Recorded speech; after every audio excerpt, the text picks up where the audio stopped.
She bit him before he even knew her name. Luke Hunter had been reaching across the crowded market stall to pass a silver coin to old Marin the fishmonger when his hand crossed too close to the tall orc woman standing beside him, and she turned with the speed of a striking hawk and sank her teeth into the meat of his palm.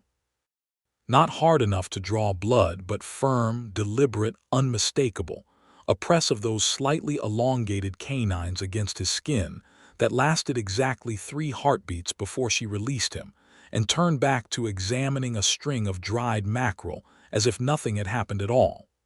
Luke yanked his hand back and stared at it. Then he stared at her. She was a head taller than most of the human men crowding the tide market of Graving, which was saying something because Graving's fishermen were not small people.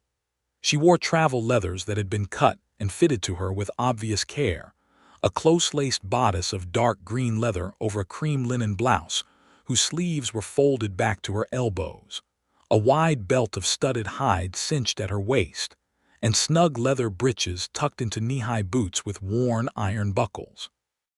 The whole ensemble moved with her like a second skin, and left absolutely no question about the power of the body underneath.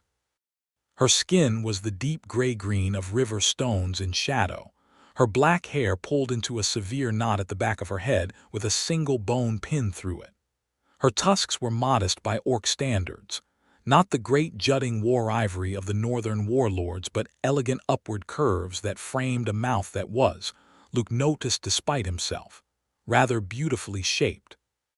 She had amber eyes the color of late afternoon light through a jar of honey, and those eyes were currently fixed on the mackerel and not on him at all. "You bit me," Luke said. "Yes," she said, still not looking at him. "Why?" She said nothing. She held up one of the fish and examined it with grave, professional attention. Old Marin behind the stall was looking between the two of them with the expression of a woman who had decided this was not her problem. Luke looked at his hand again. The marks of her teeth were there, faint pink crescents in his palm, already fading. He was 28 years old, had been the night watchman of Graving for 5 years, had walked the seawalls in every weather the island could produce, had once wrestled a half-mad ox back from the cliff edge single-handed, and he could not recall in any of those years being bitten by anyone, let alone a stranger in a market. He felt something he could not name, not offense, not fear. Something closer to the sensation of stepping onto unfamiliar ground that turned out to be more solid than you expected. "Is it a custom?" he tried. I don't mean offense. I don't know all the northern traditions." She turned then and looked at him, properly looked with those amber eyes leveled at him from her considerable height, and something moved behind them that was not quite amusement and not quite surprise but partway between. "You are the night watchman," she said. It was not a question. Her voice was low and even, with the slight rolling lilt of someone who had learned the common tongue as a second language and had learned it very well. "Luke Hunter, yes." He tucked the bitten hand at his side, not because it hurt but because he suddenly felt oddly self-conscious about it. "You know who I am. I know that you walk the seawall every night from first dark to the third bell. I know that you have a room above the cooperage at the end of Salter's Lane. I know that you stopped 2 smugglers from offloading barrels of untaxed spirit last winter and did not take a share of the magistrate's reward." She paused. "I have been watching this town for 3 days before I came in." "That is either very reassuring or deeply unsettling," Luke said. "I haven't decided which." The corner of her mouth moved, not quite a smile but adjacent to one. "Buy me a meal," she said. "I will explain the bite." He bought her a meal. He could not have said exactly why, other than that the alternative was to go back to his cold room above the cooperage and eat salt crackers and dried meat the way he did every other night. And something about this woman, the flat directness of her, the calm attention she had aimed at him like a weapon she'd chosen not to fire, made the salt crackers seem less appealing than usual. They sat at the long trestle outside Marin's cousin's cookshop, where the sea wind came in off the strait and made the lanterns swing, and the smell of frying fish mingled with brine and tar in the way particular to Graving. Graving sat on the western tip of Marrow's Reach, a peninsula of gray stone and wind-bitten gorse that jutted into the northern strait like a clenched fist. At high tide, the causeway at the peninsula's neck went under 4 feet of seawater, and Merrow's Reach became an island entire, and the people who lived there had the peculiar insularity of all islanders, the suspicion of outsiders and the long memories and the tendency to know everyone else's business down to the last detail. Luke had been born here. He had never managed to leave. The orc woman's name was Rogash Frostwolf. She told him this as she wrapped both hands around a mug of hot broth and looked at him across the table with the composure of a woman who had never been embarrassed in her life. "Frostwolf," he said, "that is a war clan name." "Yes." "You are a long way from Frostwolf territory." "Yes." "Is there a reason?" "Several." She drank her broth. It disappeared with alarming efficiency. He pushed his own bowl toward her and she accepted it without ceremony and drank that too. He thought she was maybe 25, 26. There was no softness of youth left in her face, but neither was there the weathered depth that came with decades. And despite himself, he found he kept looking at her and finding new things to look at: the precise line of her jaw, the way the lantern light caught the slight iridescence in her gray-green skin, the deliberate economy of every movement she made. "The bite," he said. "You said you'd explain it." She set the mug down. "In Frostwolf custom," she said, "when a female wishes to declare interest in a male, she bites his hand. The right hand always. It means, I see you. I have considered you. I am not yet decided, but you are in my thoughts." It is the beginning of a courtship signal. Luke stared at her. Somewhere behind them a seabird screamed. "You," he said slowly, "are courting me. Considering it, the bite is only the first signal. It does not bind anyone." She met his eyes without any trace of self-consciousness. "But it would be dishonest not to tell you. You asked why, so I told you. You've been watching me for 3 days. Yes. And you walked up to a complete stranger in a fish market and bit his hand because you're considering him." "That is an accurate summary, yes." Luke sat with this for a moment. He was, he knew, a reasonably ordinary man. Not short, not tall, not ugly, not remarkable.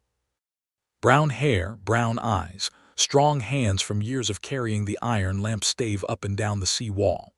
He had no family money, no property beyond his room above the cooperage, no title, no prospects that anyone in Graven would have called impressive. He was the night watchman. He lit lamps and watched the dark and made sure no one fell off the wall drunk, and did his rounds so quietly and reliably that most people forgot he existed until they needed him. "Why me?" he asked, and he meant it as a genuine question, not a deflection. Rogash Frostwolf looked at him for a long moment with those amber eyes. "You returned a lost dog to a stranger's door in the rain," she said, "at the 3rd hour of the morning when you were on your rounds and no one was watching. The stranger was an old woman who could not have paid you or praised you. You knocked, left the dog, walked away." She paused. "I was in the alley, I saw." He remembered the dog, a small brown thing shivering by the wall near the lighthouse. He hadn't thought about it since. "That's a thin reason to bite someone," he said. "It was one of many reasons." The wind pulled at her hair, loosening a strand of black from the bone pin. She didn't reach to fix it. She watched him with the patient attention of someone who had already thought this through from every angle and was now simply waiting to see what he would do. "You're in trouble," Luke said suddenly. He wasn't sure why he said it. Instinct, maybe, or the way she'd been watching the street while she ate without seeming to watch it. "That's why you've been observing the town before coming in. You needed to know if it was safe." Something shifted in her expression. Not vulnerability, she seemed about as vulnerable as a cliff face, but a flicker of something that might have been respect. "There is a man looking for me," she said. "Lord Harwick Crane. He governs the upper coast from his keep at Stonebreach, inland of here. He believes he has a claim to me." "What kind of claim?" Her jaw tightened slightly. "My clan's elder made an arrangement with him. A trade of passage rights through Frostwolf land in exchange for me. As a hostage. As a ward in the language Crane prefers to use. The elder did not consult me." Luke felt the familiar cold settle in his chest that he associated with injustice. the kind he'd grown up watching and been small enough for most of his life to do nothing about. "So you left." "I walked away from the arrangement. I have been walking for 6 weeks." She said it flatly, without drama, but 6 weeks of walking from the deep interior to this wind-gnawed peninsula was not a short thing, and he could read enough in the set of her shoulders to understand what 6 weeks alone hunted had cost. "Crane's men," he said. "Are they engraving?" "Not yet. 2 days behind me, I estimate." 2 days.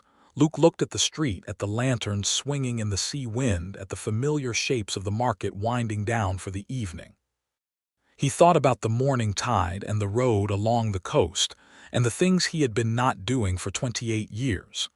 "There is a boat," he said slowly, "that leaves on the morning tide for Ravenport. From Ravenport you could get a trader heading north along the Ironcoast, and from the Ironcoast—" "I know the route," she said. "I do not have enough coin for the passage." "I do," Luke said. She looked at him, he looked at her. The lantern swung. "You do not know me," she said. "I know you gave back a mackerel to Marin that she accidentally overcharged you for, because I was watching from across the market, and I saw you count the change and go back and put the extra coin on the stall without saying a word about it," Luke said. "And I know you bit a stranger's hand in a market instead of just walking away, which is either very forward or very honest, and in my experience those amount to the same thing." He pushed back from the bench and stood. "I come off the seawall at the 3rd bell tomorrow. The tide is at 4th bell. That gives you the night to sleep somewhere warm and gives me enough time to collect my savings and find the harbor master." He looked at her steadily. "Sleep in my room above the cooperage. I'll walk the wall tonight."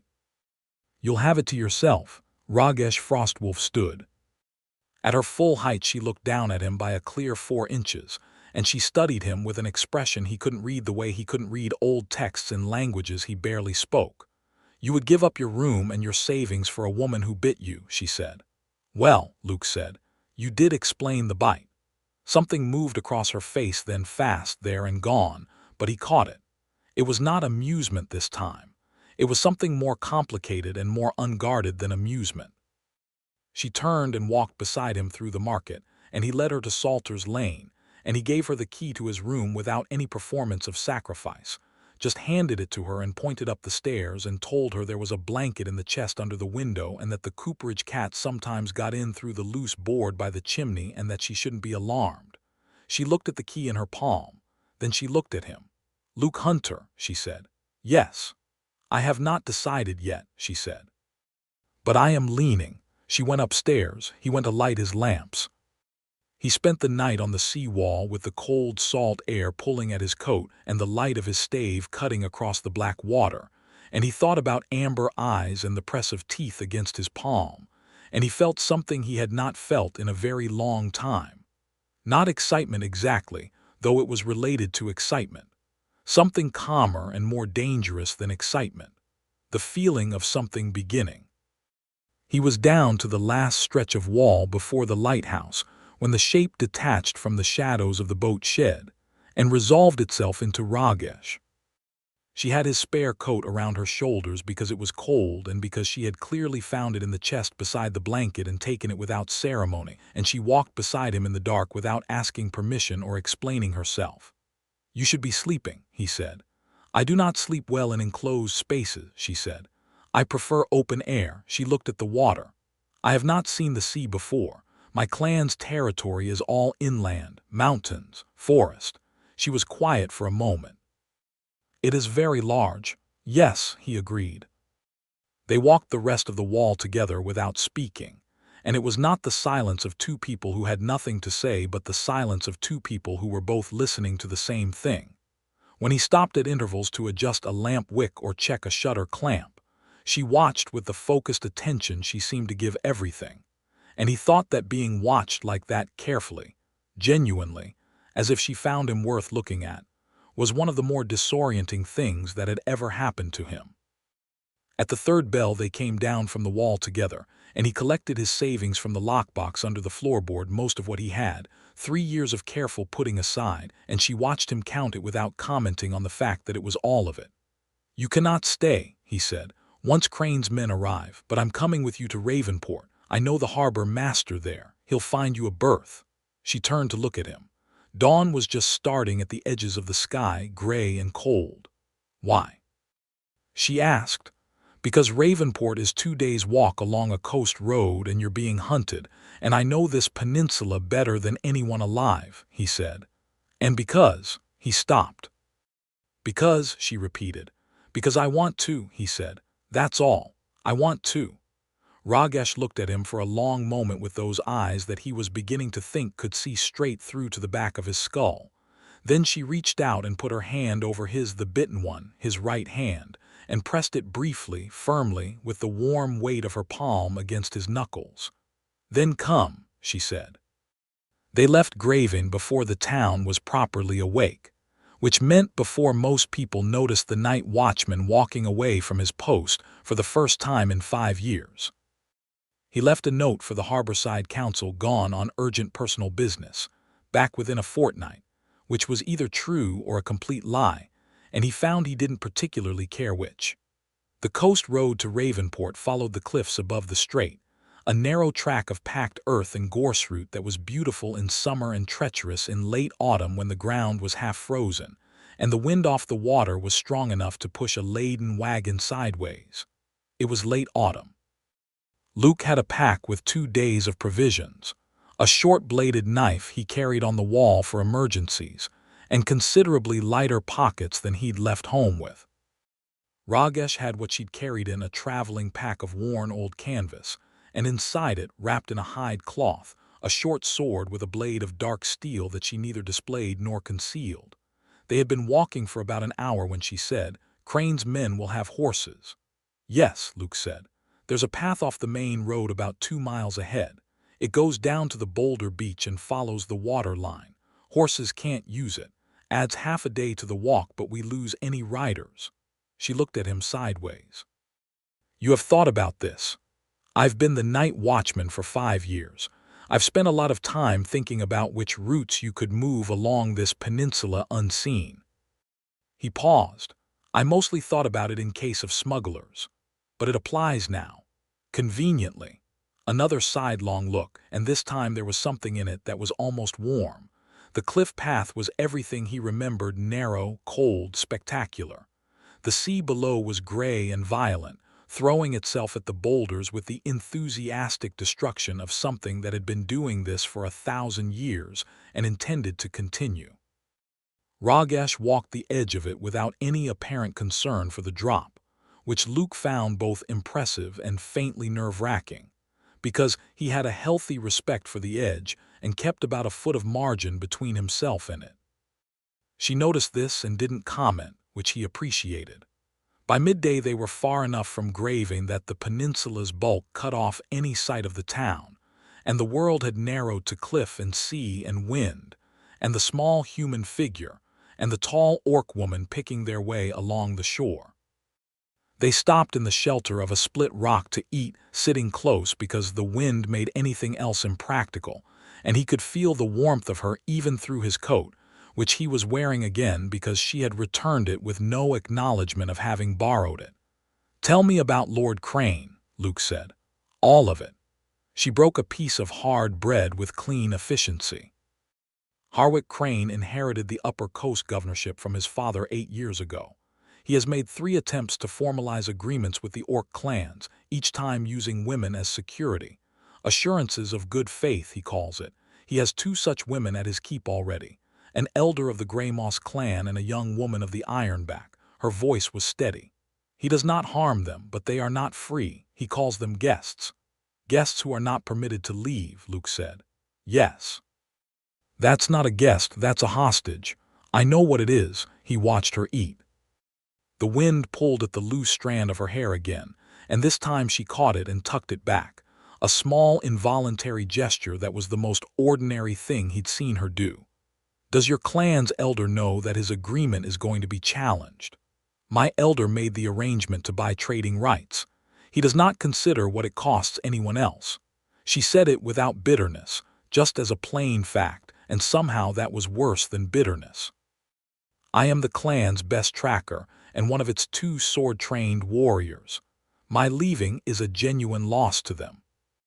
My elder did not factor that into his arrangement because he was thinking about the trading rights, and I am a female, and therefore she stopped, ate a bite of bread, therefore in his view an asset to be deployed. In my view, Luke said carefully, you are a person who walked 6 weeks alone through country that would kill most people to avoid being bartered. She looked at him, direct, that amber gaze, always direct. Yes, she said quietly, that is what I am.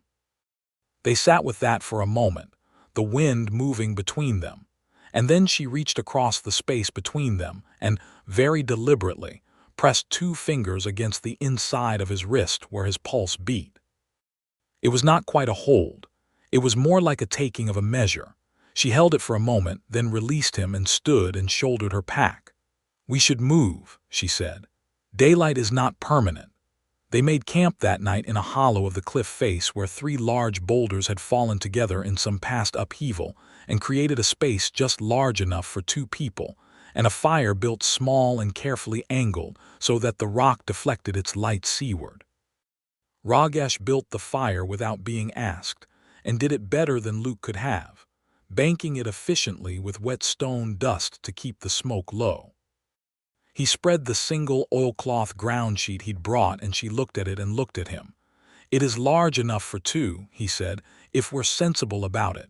Sensible, she repeated, and there was something in the word that was not quite teasing but aware. Warm, he amended. Practical. They lay down on the ground sheet wrapped in their respective layers with maybe 6 inches between them, and the fire was small and steady. And outside their hollow, the sea wind moved through the gorse, and Luke lay on his back staring at the underside of rock and feeling that 6 inches of space as intensely as he had ever felt anything. He woke in the dark to find she had moved in her sleep and her back was against his side, warm and solid, and his first response was not to move, and his second response was to wonder at himself for lying completely still in order not to disturb her. And his third response was to accept that the situation was what it was, and that it was extremely comfortable, and to go back to sleep. He woke at first light to find her already sitting up with her elbows on her knees, watching the sea. She glanced at him when he sat up and said, "You do not snore. Is that relevant? In Frostwolf culture, a mate who does not snore is considered a significant advantage." "That's either the most pragmatic thing I've ever heard or the most romantic," he said. She looked at him with those morning amber eyes, slightly soft still with sleep, and said, "In Frostwolf culture they are often the same thing." They walked the second day harder than the first because they could both feel the time pressure, and around midday Luke spotted the dust of riders on the high cliff road above them, moving fast in the direction of Graving. 2 of them from the dust, which matched Rogash's estimate. They pressed into the shadow of the cliff face and watched the riders pass, too far above to see faces, and Rogash stood very still beside him with her hand on her sword hilt and her eyes tracking the riders with a steadiness that Luke recognized as controlled anger rather than fear. When the dust settled, she said, "They will reach Graving by tonight. They will be told we left. They will come back along the cliff road by morning."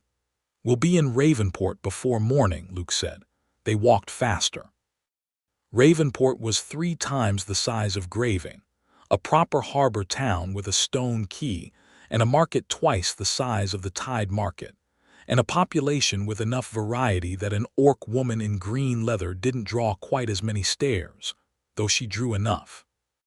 Luke had been here perhaps a dozen times on council business, and he knew the harbor master by the man's actual name, which was Belding.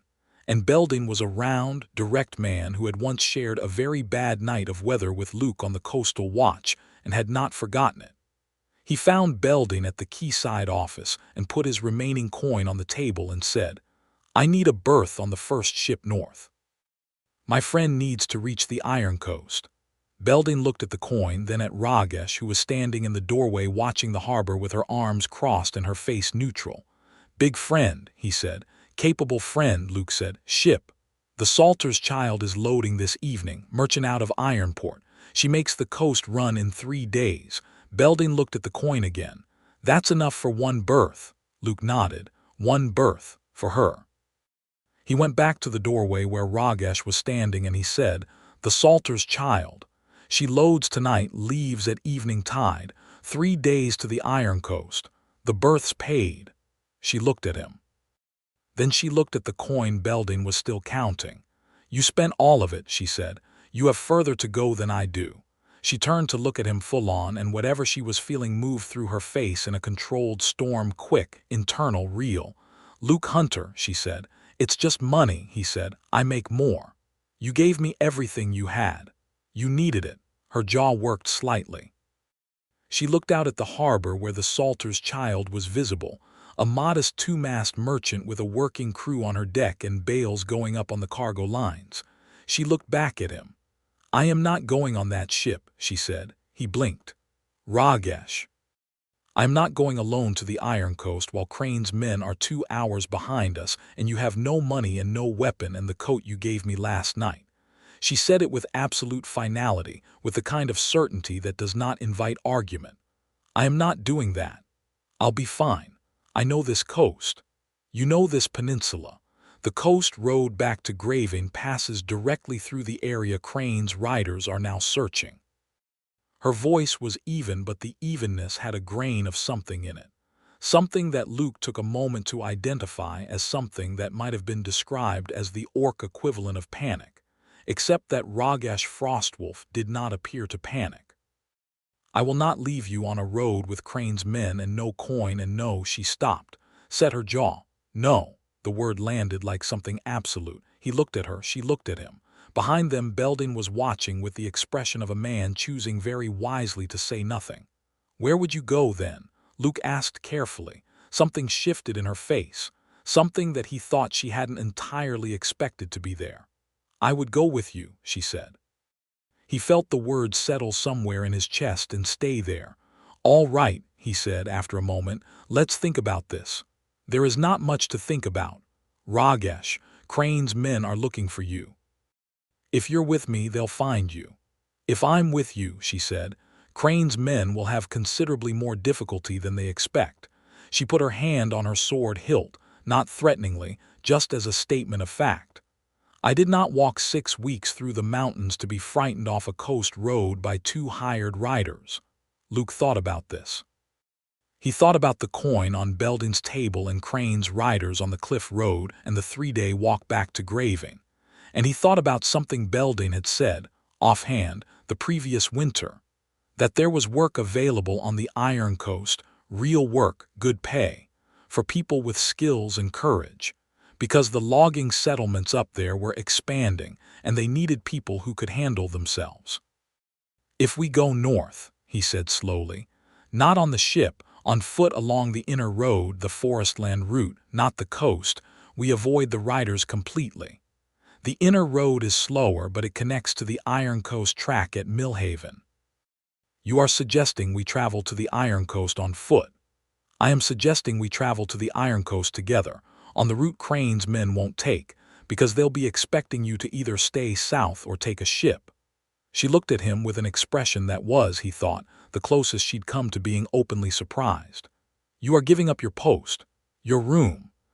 I've been the night watchman of Graving for 5 years, Luke said, "and I have walked the same wall 6,000 times and I have never gone anywhere." He met her eyes. "You were considering me." "I have been sitting perfectly still for 28 years, and this is the first time anyone has considered me in the kind of way you described. And I don't think the thing I should do right now is go back to the cooperage and eat salt crackers." Rogash Frostwolf stared at him. Then she did something he had not seen her do at all. She smiled. Not the adjacent to amusement expression she'd shown at the fish market. Not the controlled movement of a mouth that was thinking about something, but a real, full, unguarded smile that changed her whole face and showed the elegant curve of her tusks and the gold warmth of her eyes. And Luke felt his heart do something embarrassing and involuntary. "Get the coin back from Belding," she said. "We will need it for the road."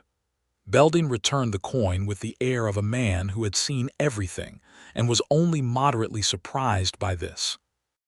They left Ravenport on the inner road before evening, moving north and west into the pine forest that rolled back from the coast like a dark green tide. and as the sea smell faded behind them and the forest smell, cold resin, wet earth, wood smoke from a distant settlement came up to take its place, Luke felt the peculiar lightness of having made a decision that could not be unmade, and finding it suited him. He told her about himself as they walked, because she had been watching him for 3 days before the market and it seemed fair to fill in the rest. He had been born engraving. His mother had been a fisherman's wife, his father the watchman before him. The post ran in families when families wanted it. His parents were dead. His father when Luke was 16, his mother 2 years later, and he had taken the post at 23 because there was nothing else, and because the walking suited him, and because he was a person who was better in the dark and the cold than in crowds and noise. He had no particular skills beyond the watching and the walking and the ability to sit with discomfort without making a performance of it. "You are underselling yourself," Rogash said. "I'm really not." "You read 2 pages of the tide chart last night without a lamp," she said. "At a distance I could not manage." "Good night vision," he said, "comes with the job. You moved through the boulder field this morning without a sound on loose rock. Comes with the job. You gave everything you had to a woman you met yesterday without calculating whether it would be returned." He thought about this. That might not be a skill, that might just be a habit. She looked at him sideways. "It is a remarkable habit." In the evenings they camped, and she cooked what they had with the same focused economy she applied to everything, and he found himself watching her across the fire and catching himself at it and not stopping. On the second night she caught him at it and looked back, straight and level, and something passed between them through the fire that was not ambiguous and that neither of them mentioned. On the third night he reached across the space between them to take the water canteen from her hand, and their fingers overlapped on the leather wrap and neither of them moved for a moment, and then she turned her hand so that her fingers closed around his wrist, deliberate, and she said quietly, "I am no longer considering." He felt his breath change. "Rogash, I have decided," she said. "That is what I am saying." She looked at him with those amber eyes steady and direct, and without any of the armor in them that he'd been watching her wear since the fish market. "I am not practiced at this. My people are direct because indirection wastes time and time matters. I have decided that you are that I want." She stopped. The firelight moved across her face.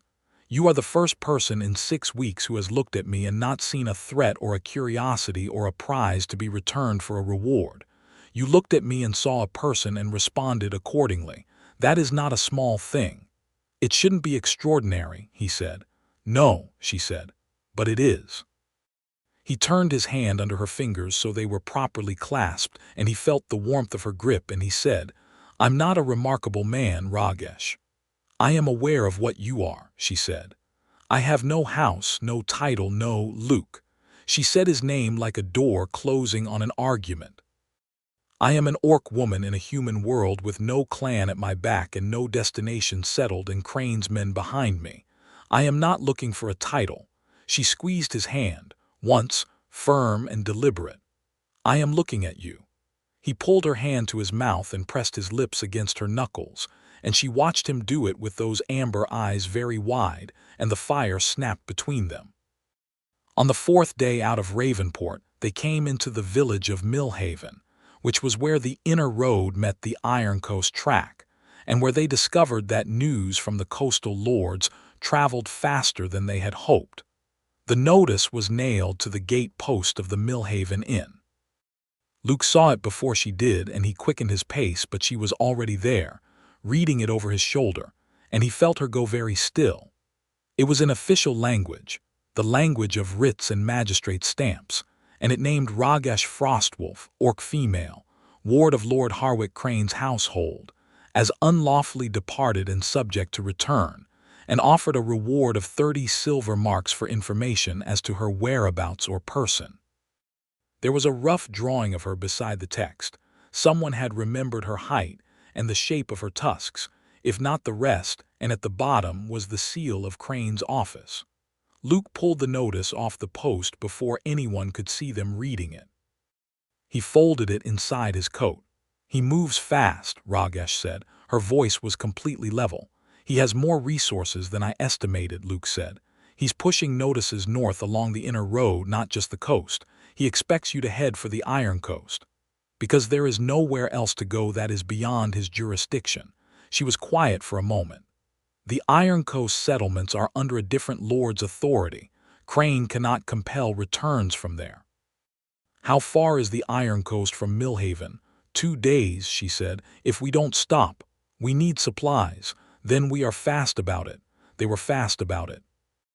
Luke bought what they needed at the village market while Rogash waited in the tree line at the edge of the village common, which was practical rather than shameful, because Millhaven was a small enough place that a wanted orc woman would be remembered.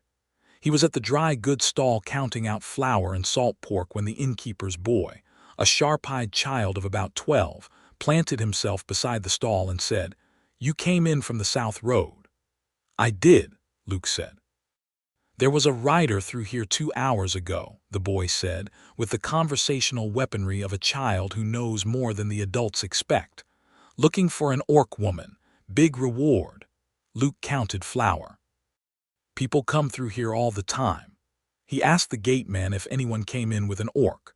Luke put his coin on the stall, picked up his bundle, and said to the gateman's boy, "I came in alone. I've been alone this whole road." He looked at the child steadily, not threateningly, just plainly.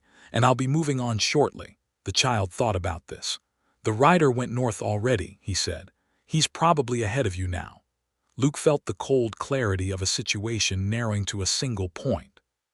"Thank you," he said, and walked back to the tree line. He told Rogash what the boy had said, and she absorbed it without alarm, her eyes moving quickly over the road and the tree cover. "1 rider ahead and 2 behind," she said. "They are boxing us in." "Not quite," Luke said. "The North Rider is on the main Ironcoast track. There's another route older, rougher, through the Millhaven logging cut. It connects to the Ironcoast at the settlement of Drake's Hold, which is 4 days instead of 2, but approaches the Ironcoast from the inland side, avoiding the track entirely." Rogash looked at him with an expression of respect that she wasn't entirely containing. "You know this country." "I know maps," he said. "I spent 5 years in a watchtower with nothing to do but read charts." He slung his pack. "Shall we?" The logging cut was exactly as rough as he'd promised. It was a path only in the most generous interpretation of the word. A scar through the pine forest where the logging teams had dragged timber out years ago, and the growth had come back in thin and chaotic, full of fallen trunks and deep puddle holes, and the kind of dense brush that snagged packs and grabbed ankles.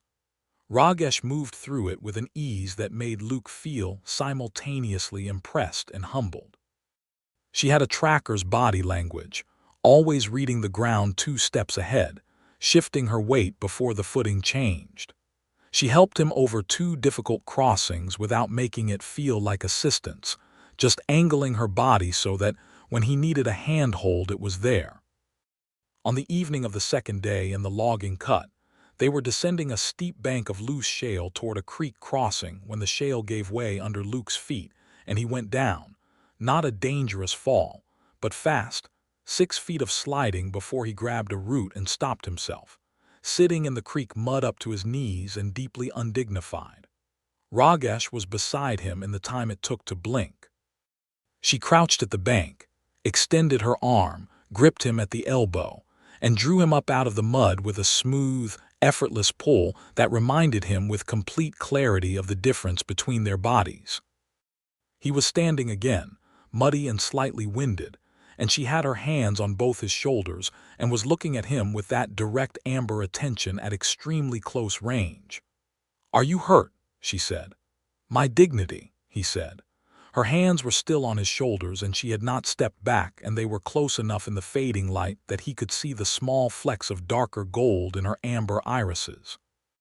She moved her hands from his shoulders to either side of his face slowly, the way you'd move to pick up something you didn't want to startle, and he stood completely still. "Luke Hunter," she said quietly. "Yes," he said. "I am going to kiss you," she said, "and I would like you to not be surprised by it." "I am not even slightly surprised," he said. She kissed him in the way she did everything direct, deliberate, completely unhurried, with her hands cradling his jaw and her mouth warm and searching. And he kissed her back with the focused whole-person attention he usually reserved for things like navigating difficult weather. And the creek moved around his muddy knees, and the pines overhead were going gold with the last of the light, and it was possibly the most sensible thing he had ever done. When she drew back, she was watching him with her eyes half closed and an expression on her face that he had not seen before, open and unguarded and slightly undone, and he thought that this was the real Rogash Frostwolf under all the controlled capability, not a lesser version of her, but the whole of her. "You taste like creek water," she said. "You taste like the best thing I have ever tasted," he said. She laughed. He had not heard her laugh before. It was low and genuine and startled out of her, and it was one of the better sounds he'd ever encountered. She pulled his forehead to hers and stayed there, and he felt her breath against his face and the warmth of her hands in the cooling air. "Come," she said at last. "We need to cross before full dark." On the morning of the fourth day in the logging cut, they saw Drake's Hold through the trees, a settlement of about 60 houses, smoke rising from chimneys, the smell of sawdust and horse and cooking fires. The Ironcoast beyond it was a different beast from Graven, straight, wider, rougher, the sea here a deep blue-black even under winter light, the coastline dramatic with headlands and the dark mouths of sea caves. Drake's Hold was technically beyond Crane's jurisdiction. Luke felt something loosen in his chest that had been tight since the fish market. They walked into the settlement openly, because hiding had become exhausting and because Rogash had decided, somewhere in the logging cut, that she was finished with hiding. She walked down Drake's Hold's main street at her full height with her sword at her hip and her chin level, and the people they passed looked at her the way people always looked, with the wariness and the assessment that Luke had come to recognize as the universal human response to her. But no one said anything, and more than a few of the assessment looked settled, fairly quickly, into something more neutral as she met each one steadily and without aggression. There was a posting house that also served food and offered lodging, run by a brisk woman named Collie who had the aspect of someone who had seen every variety of person that the inland road could produce and had opinions about none of them. Luke asked for 2 rooms. Rogash beside him said, "1 room." He looked at her. She looked at Collie. Collie looked at both of them with professional indifference and said, "1 room it is. Will you want supper?" They wanted supper. They ate it at a table by the fire with their packs stacked at their feet, and for the first time in 6 days Luke felt his shoulders settle properly, and his body acknowledge that it was no longer on alert. Rogash ate everything with that intense, efficient focus and then sat back and looked at the fire, and he watched the firelight on the planes of her face and felt profoundly, quietly grateful. "We made it," he said. "We made it," she agreed. "What now?" She turned to look at him. "Belding said there is work on the Ironcoast." "I said Belding said there was work. You were listening." "I am always listening." The corner of her mouth moved. "A tracker's skills are not limited to forest paths. I am useful in the settlements. I can range ahead for timber teams, read weather signs, identify safe routes. You have navigation skills, map reading, the ability to move quietly. Between us we are employable. You have planned this," he said. "I have been thinking about it since the logging cut," she said. "When you told me about the Drake's Hold route." He thought about this. He thought about the oil lamp stave that was, presumably, still in his room above the cooperage, and the sea wall that someone else would be walking tonight for the first time in 5 years, and the fact that the sum total of his plans for the future had previously extended to the next morning's rounds. "I would like that," he said quietly. "Working together, staying."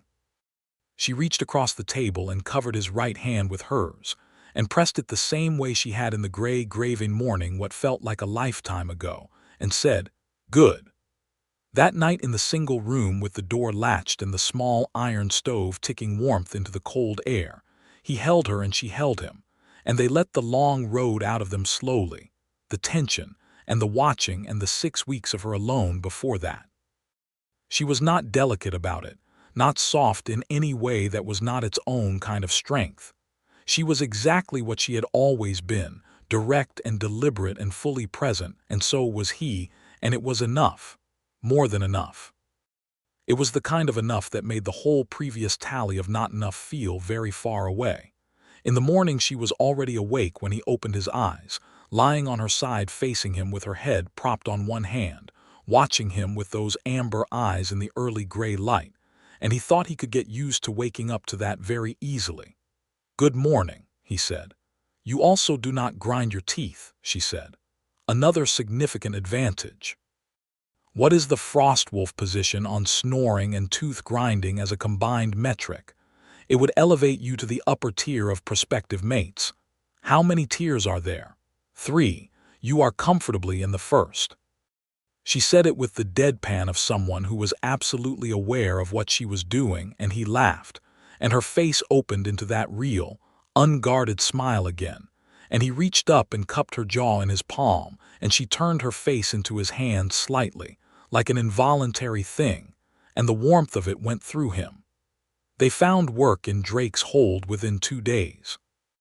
The settlement's head logger, a broad-shouldered man named Severin, who had the manner of someone who had made his money the hard way and respected anyone else trying to do the same, needed a ranging team for a new timber cut 20 miles up the inland valley.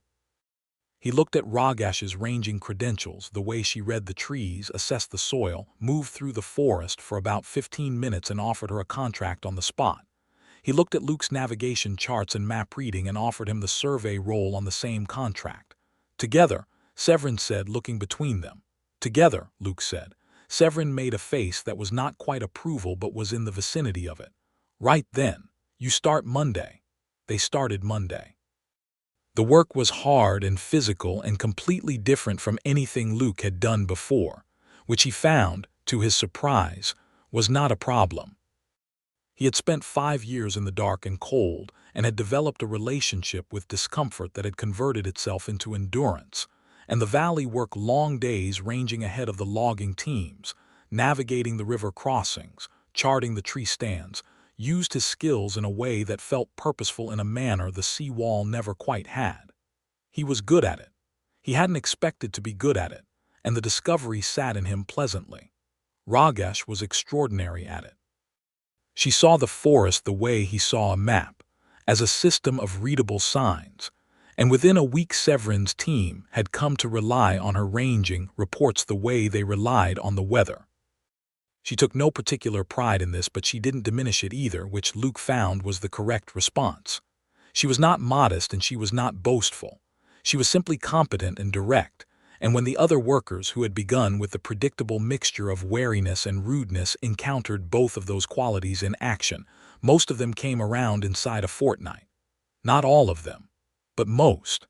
The ones who did not come around chose, for the most part, not to make it a problem. Rogash had a quality of self-possession that was, Luke had concluded, basically the most effective deterrent he'd ever encountered.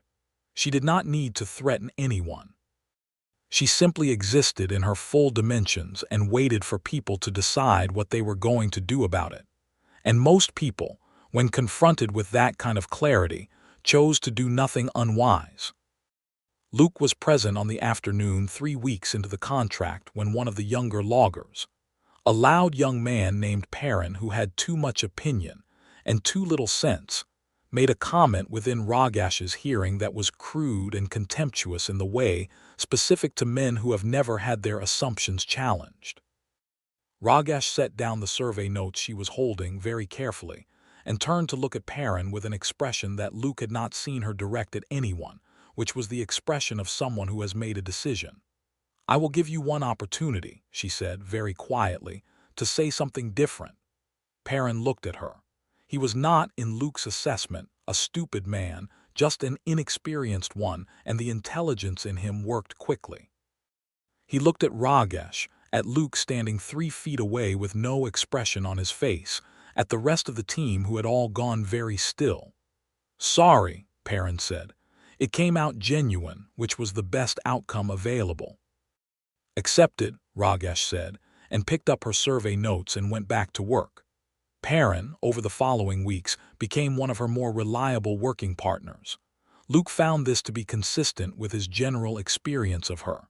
They were 6 weeks into the Drake's Hold contract, settled into a pattern of work and evenings in the posting house that had begun to feel, to Luke, like the infrastructure of a life, when the thing happened that changed everything. It was a market day in Drake's Hold. Severin led his team off work for the settlement's monthly market, which brought people in from the surrounding logging camps and the coastal villages, and Luke and Rogash walked the market stalls in the unhurried way of people who no longer have to hurry. He was at a tool stall examining a new compass. His old one had lost its needle in the logging cut, and she was beside him with her arms crossed and an opinion on the compass's quality forming visibly on her face, when a voice from behind them said, with the particular carrying quality of official authority, "Rogash Frostwolf." They both went still. Luke turned first. There were 4 men standing at the mouth of the market aisle, and they were not Crane's riders.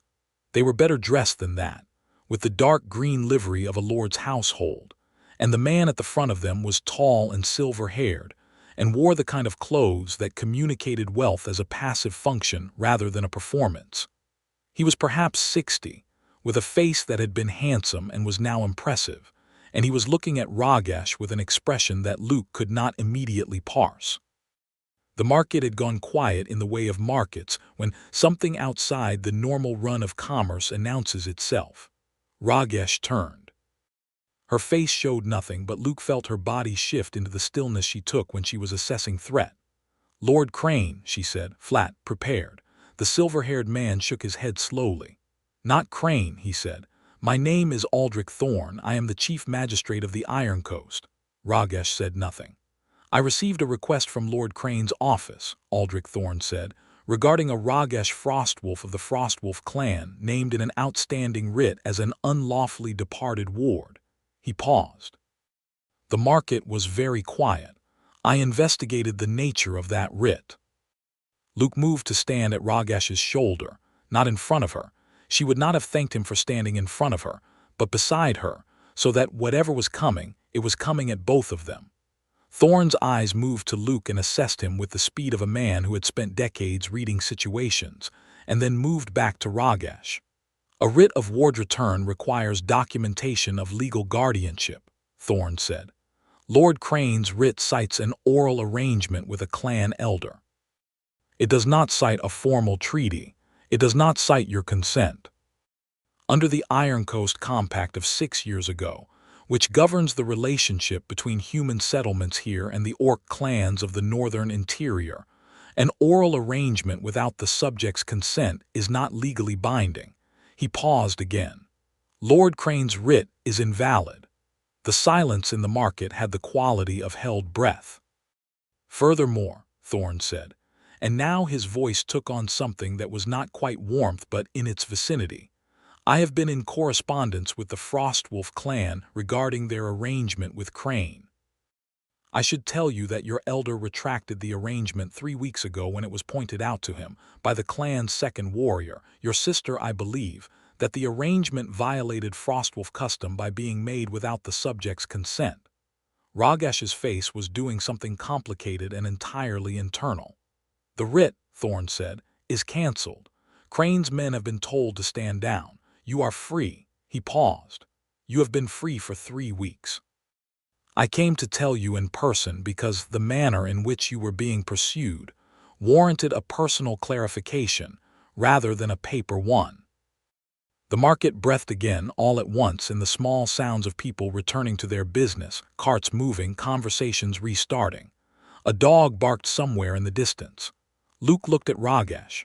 She was very still, and in her stillness he could see the 6 weeks of walking, the cold nights, the cliff path and the logging cut and the weight of being hunted, moving through her and beginning slowly to recede. "My elder retracted it," she said finally. "After significant persuasion from your sister," Thorne confirmed, with a dryness that suggested he found the internal politics of the Frostwolf clan mildly entertaining. "Myra," Rogash said, "not a question." Her voice had a different quality in it, now rougher, more careful. The young woman who presented the challenge to your elder was identified as Myra Frostwolf, yes. Rogash closed her eyes for exactly 2 seconds. Then she opened them, and they were very bright, and her jaw was set with the specific tension of someone who has decided not to do something undignified in a public market. Luke put his hand against the small of her back, just there, warm and steady. She breathed. "Thank you," she said to Thorn.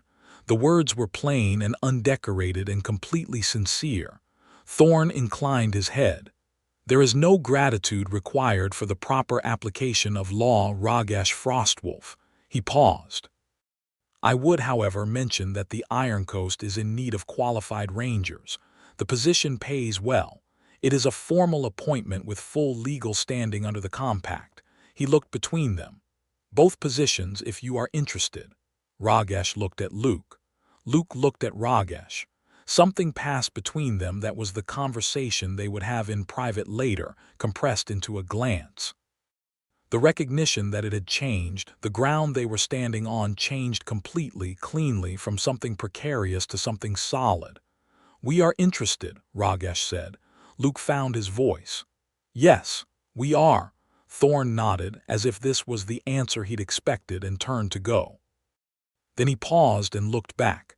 "How did you reach Drake's Hold?" he asked. "The cliff road had riders on it. The Millhaven main track had a man posted." "The logging cut," Luke said. Thorn looked at him with something in his silver eyes that was not quite surprise and not quite approval, but was somewhere between the two. "The logging cut," he repeated.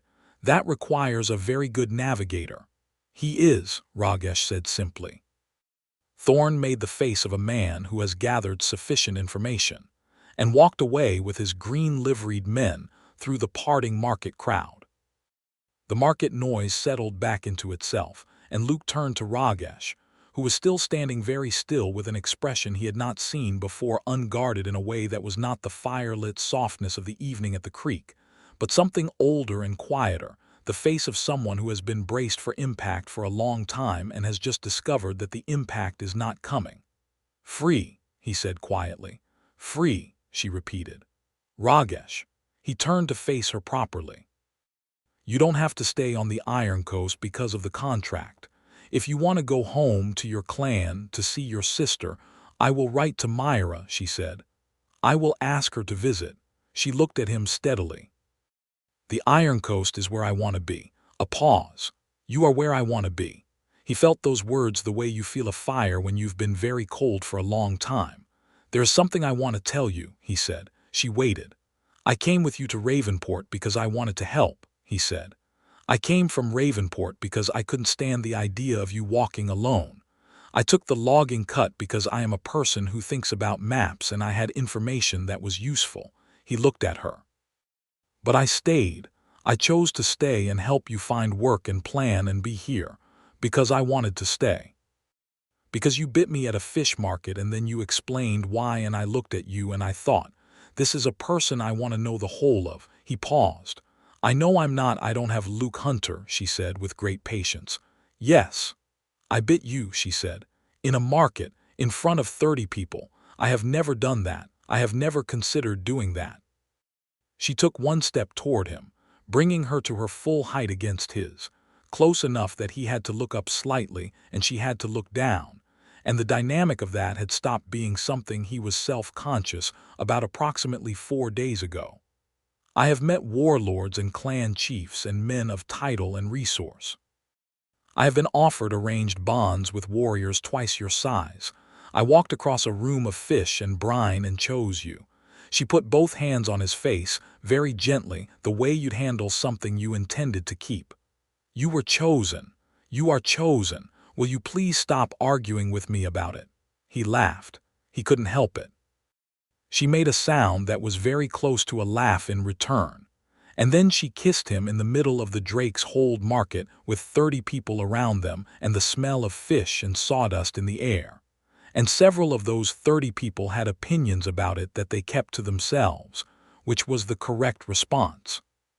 The formal Ironcoast Ranger appointment came through in the following month, and with it came a small cabin at the edge of the Drake's Hold settlement, 2 rooms, a decent hearth, a plot of ground behind it that someone had once tried to make into a kitchen garden and abandoned halfway through. Rogash examined the cabin with the air of someone making an assessment, walked through both rooms, looked at the hearth, came back to the door. "It will do," she said. "It's the first property I've ever owned a share of," Luke said. "I'm trying not to embarrass myself." "You are not." She touched the doorpost, which was good solid wood, well fitted. "It is a good door." She looked at him with something in her face that was almost shy, which was so incongruous on Rogash Frostwolf that it was also somehow more affecting than anything else she'd ever shown him. "I would like to put a mark on it," he blinked. "A mark? It is a Frostwolf custom. When two people claim a home together, the female makes a mark at the door. It means it says that this is home, that what is inside is hers, and she claims it and will keep it." She paused. "She claims the people inside as well." "It is, in the old custom, it is the completion of a courtship, the mark at the door and the words said over it." He stared at the doorpost. He thought about the fish market and his bitten hand and all the road between there and here. He thought about amber eyes in firelight and a kiss at a creek crossing and a laugh startled out of her in a cold room. He thought about 30 people in a market and Aldrich Thorne's voice saying free and the particular quality of Rogash's stillness in that moment. "What are the words?" he asked. She looked at him for a long moment. "In the Frostwolf tongue it is, 'I see this place. I see the one inside it.'" "I will not look away. I will not look away," he repeated. "Yes, that is a very good set of words," he said. She turned to the doorpost and drew a mark in it with the point of her belt knife, not a carving exactly, more of a sign, a curve and two lines that he thought was probably a word in the Orc rune system, though he didn't know which word. She spoke something low and certain in the Frostwolf tongue, 3 phrases, the cadences of them like water over smooth stone. Then she turned to him. "There is also," she said, "the matter of the mark on the person."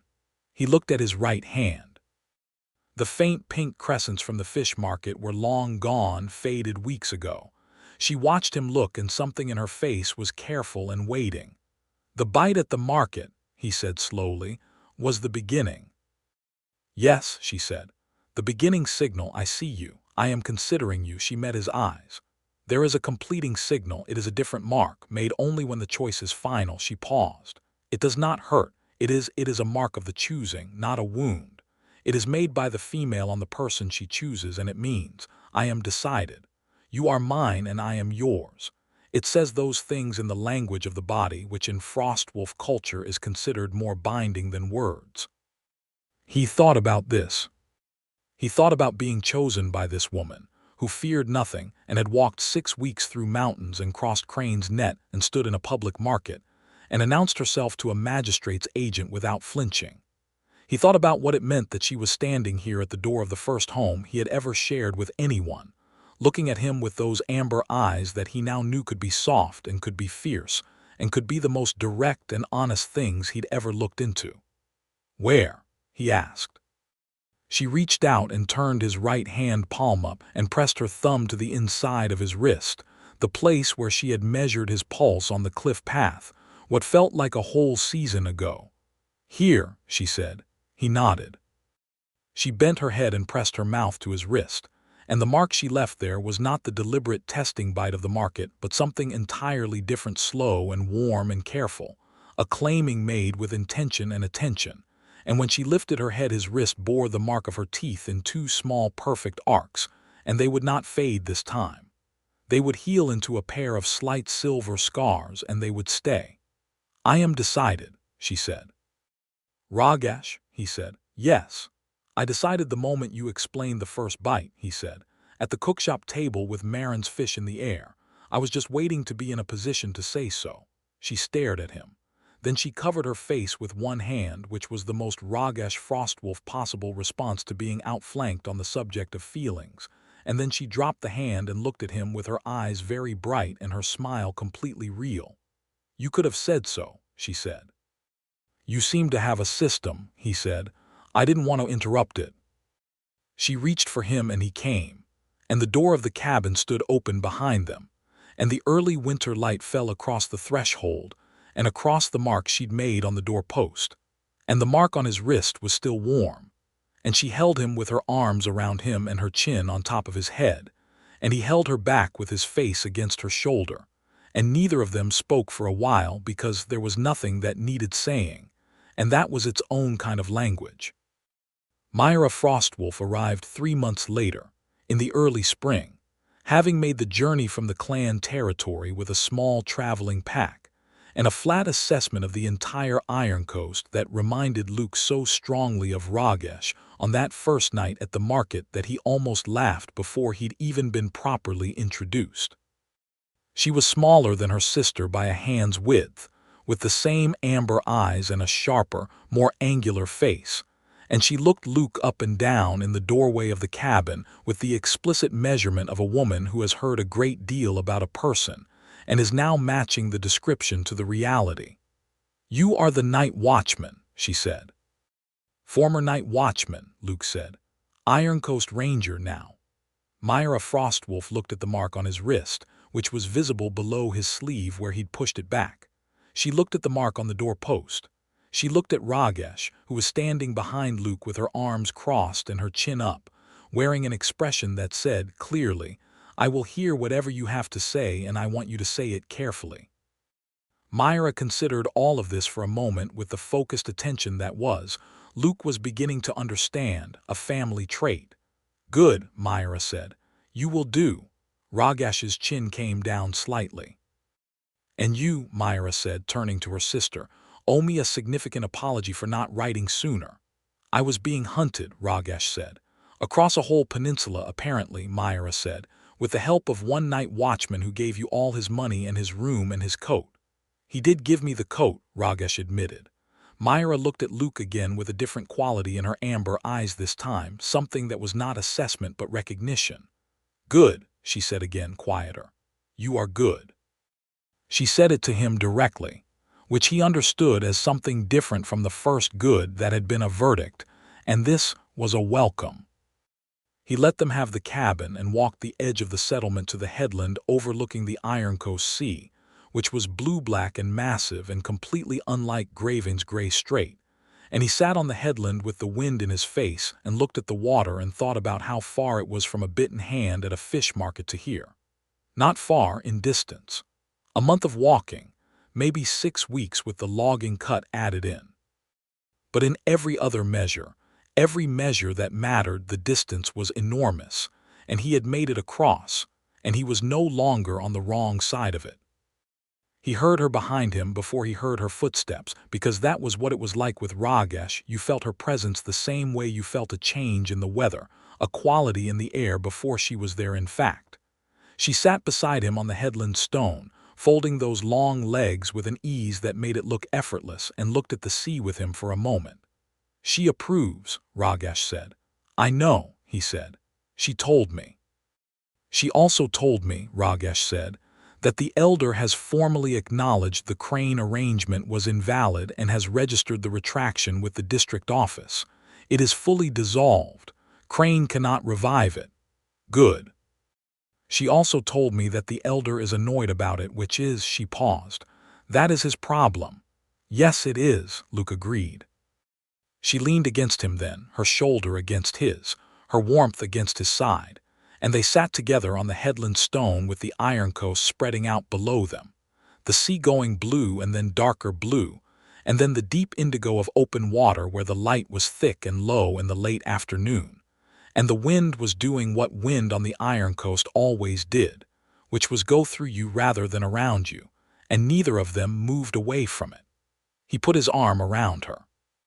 She turned into it naturally, her head against his shoulder, and they fit together the way two people fit when they have been sleeping side by side through cold nights and long roads, and have learned the geography of each other by necessity and by choice. "The Ironcoast suits you," he said. "The Ironcoast suits us," she said. He felt her hand find his, their fingers lacing together on the stone between them, her grip warm and certain. "When you bit me," he said, "at the market. I spent about 30 seconds thinking I must have done something wrong." He felt her laugh, low against his shoulder. And then you explained it, and I thought, that is either the strangest thing that has ever happened to me or the best thing, and I could not decide which. And now," He looked at their hands laced together on the stone, at the mark on his wrist just below where her fingers ended, at the sea going gold with the last of the light. Both, he said. It was both. She pressed her lips to his temple, warm and deliberate, and stayed there a moment, and he closed his eyes. The wind moved through the gorse. The sea made its permanent argument with the rocks below. Myra's voice carried from the direction of the cabin, saying something to the cooperage cat, who had apparently followed them all the way from graving and had simply appeared one morning without explanation, and Rogash made a sound of affectionate exasperation that was not directed at the cat. The light changed.